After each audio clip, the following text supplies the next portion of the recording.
Bonjour à tous, donc aujourd'hui petit tuto sur les queues d'aronde de charpente. En fait on a commencé la maison Saturbois, enfin le garage de Saturbois dont vous avez parlé ici proche de chez moi. On a mis les bords d'étanche, les lisses basses, on a déjà monté la structure du rez-de-chaussée. Malheureusement il fait vraiment moche dehors, donc on est revenu en atelier pour faire nos queues d'aronde pour le gîtage. À séparer en fait le rez-de-chaussée de la charpente. Comme on a l'atelier, je pensais que c'était peut-être intéressant de montrer le type d'appareil qu'on utilise. Alors c'est un appareil qui, enfin la défonceuse et le gabarit que je vais vous présenter évidemment n'est peut-être pas à la portée de tout le monde. J'en doute pas une seconde, c'est plutôt destiné je pense aux professionnels. Mais enfin sait-on jamais, il y a des particuliers qui ont peut-être aussi envie de s'équiper et je trouvais intéressant peut-être de vous montrer comment est-ce que ça fonctionne. Le principe est tout simple. Bon, vous allez déterminer votre gîtage. Je ne vais pas commencer à vous expliquer comment on fait les calculs d'anthrax et ce genre de choses. Donc vous avez une distance de 4 mètres, vous allez déterminer le nombre de chevrons que vous allez mettre sur cette distance-là en faisant les calculs de résistance, etc. Et puis alors vous devez tracer l'axe de la poutre pour travailler avec ce type de gabarit. Alors, moi je travaille avec le gabarit Lignatool pour faire les queues d'aronde. Je sais qu'il existe à Ronda aussi.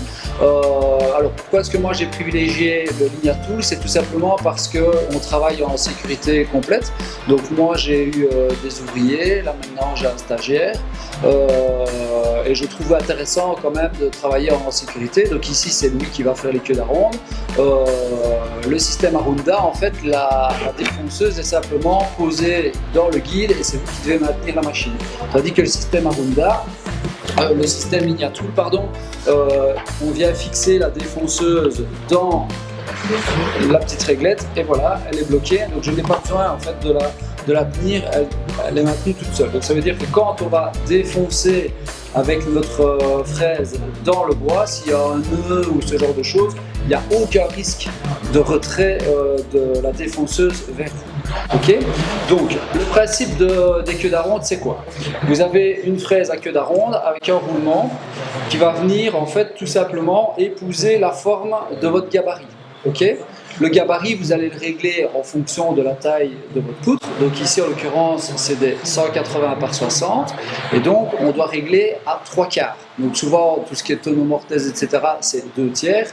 Ici, c'est 3/4. Donc on fait la pièce divisée par 4 x 3. Et alors, on a notre mesure de réglage de la queue d'aronde femelle.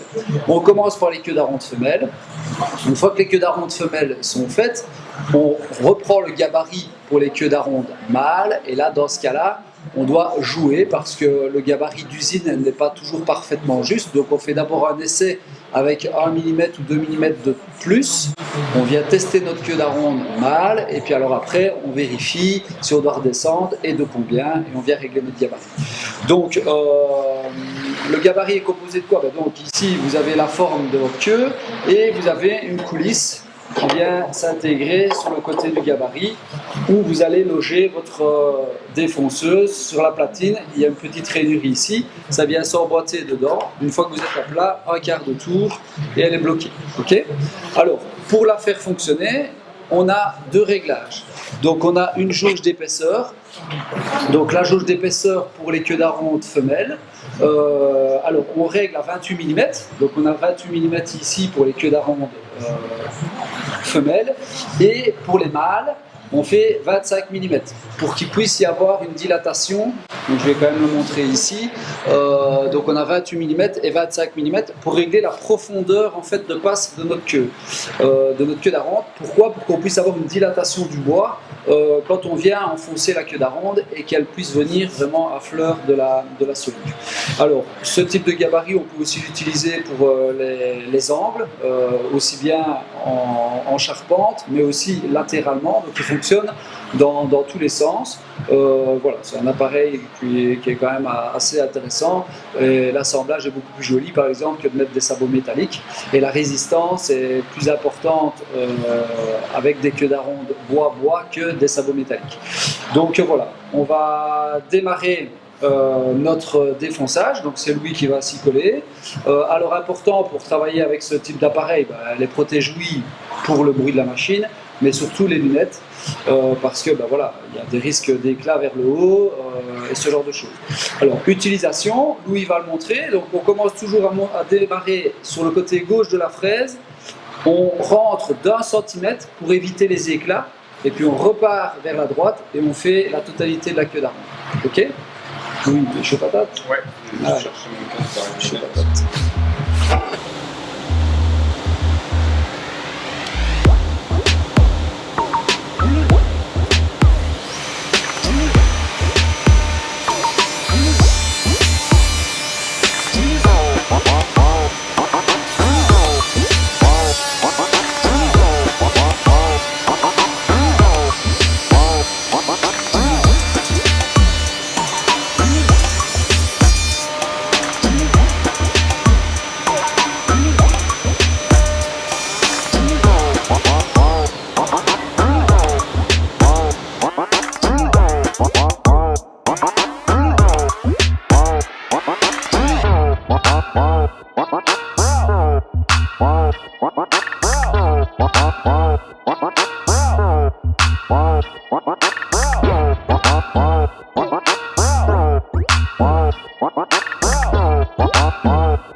Donc voilà à peu près ce que ça donne au niveau des queues d'aronde femelles.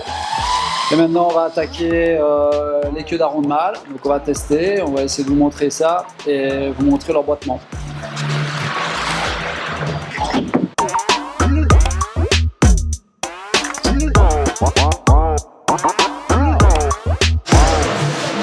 Donc ici, en l'occurrence, on va refaire un essai pour le mâle. Donc on a fait toutes les femelles comme vous avez vu, je vous ai montré les entailles. Maintenant on va faire le femelle. Donc comme vous venez de voir, on a réglé le gabarit à 25 mm de profondeur. Donc les mâles font 25 mm de tenon, hein, donc de queue mâle, et les femelles font 28 mm de profondeur. Maintenant j'ai réglé mon gabarit par rapport à la hauteur de ma queue. On fait un essai, donc c'est toujours intéressant d'avoir une pièce et avoir un surplus de chevrons pour faire un essai. On va tester une première fois, on va aller l'essayer dans notre solive de rive, voir si on arrive bien à fleur de la partie haute. Si c'est bon, on peut faire toutes les queues d'aronde d'une manière définitive. Si c'est pas bon, on refait notre test et puis on ajuste jusqu'à ce qu'on ait un assemblage parfait. Voilà.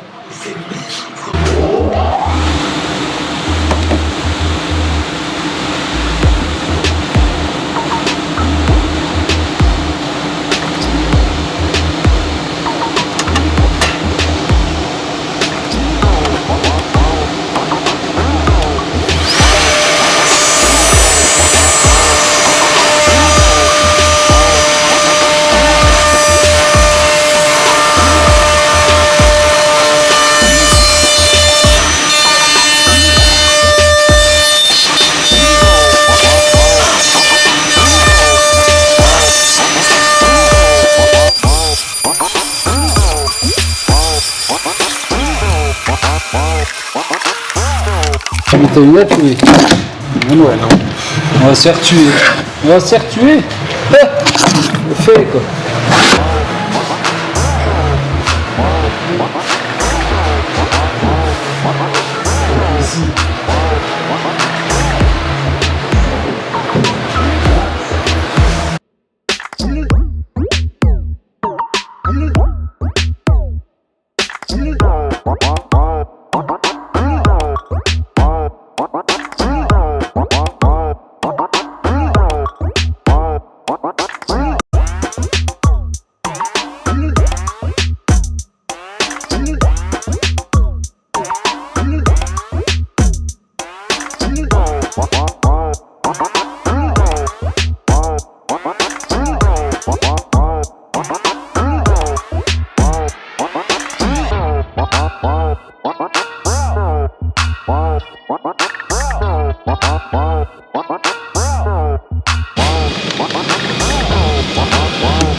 test. Et alors, voilà ce que ça donne. Donc la queue d'aronde, l'assemblage. Voilà. On passe son doigt. Il est parfaitement aligné, il n'y a pas de décalage. Donc maintenant on va pouvoir procéder à tous les assemblages mâles. Donc comme vous voyez, la jonction, l'assemblage, il est vraiment nickel. Et c'est quand même évidemment beaucoup plus joli qu'un assemblage avec des sabots métalliques. Donc maintenant on va faire toutes les queues d'aronde mâles et puis on pourra préparer tout pour amener sur chantier.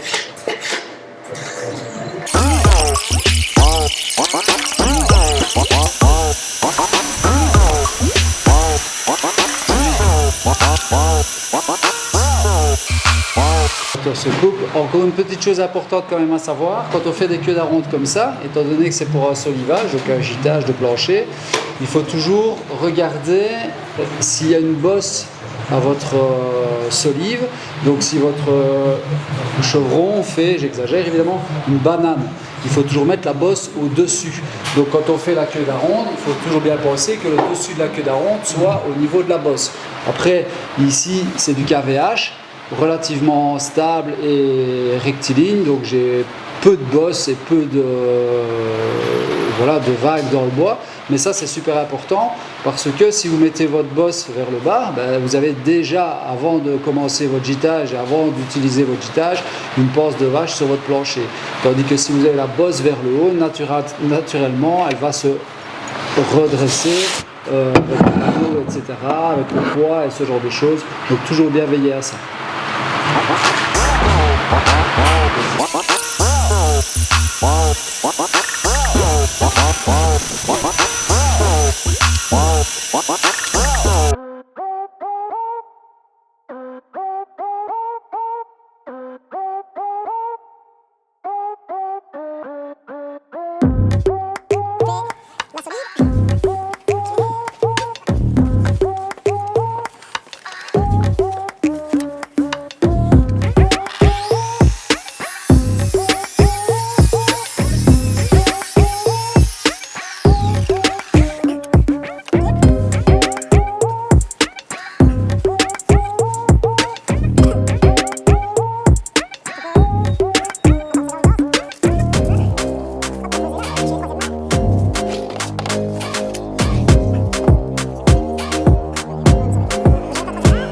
Forêt à gauche et puis c'est parti. Comme c'est dans le milieu où on va mettre ici, c'est les mêmes. Ouais, okay, c'est ça. Les 10 par 100 en diamètre de 10 avec cheville à frapper. Et alors on peut aussi, par contre quand on va mettre les sabots métalliques, là ça va être des autres. Vous allez voir, c'est des vis expansifs qui, vous allez vite comprendre. Vous montez dessus avec Louis? Oui.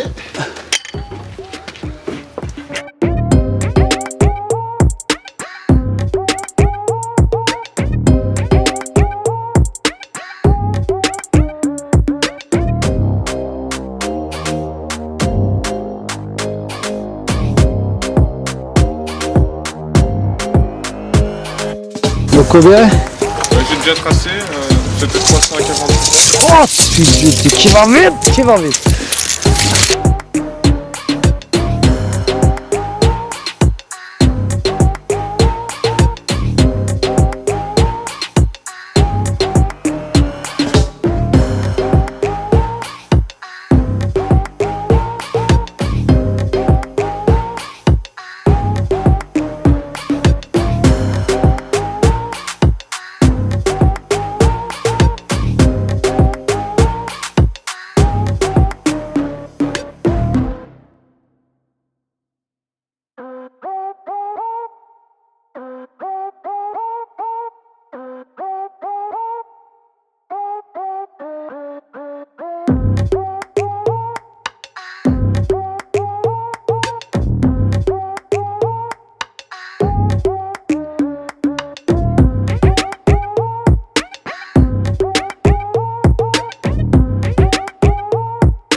Voilà les assemblages à queue d'aronde.